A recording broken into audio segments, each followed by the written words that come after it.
các con luôn ơi, có con trai kia Giêsu ban tao có, của cha con thầy nhỏ con cha, thầy thầy đã theo con trách Giêsu, giờ vì ngu con chơi chứ đâu buồn lo,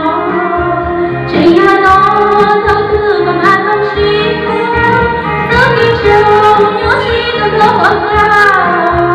giờ khi trông nhớ chi tôi có kịp về, giờ anh thấy không đưa cho ôn đôi chừng,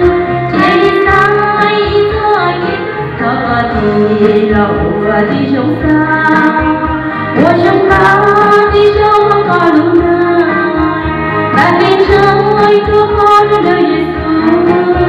còn ta nói tôi chưa Giêsu vì nó, có khi ai yêu ai đi.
Thì lâu thì trông xa, của trong ta thì trông không còn lúc nào, và khi trời thương con đời Giêsu, có gian nuôi tôi chưa Giêsu nghĩ lo, có nhiều yêu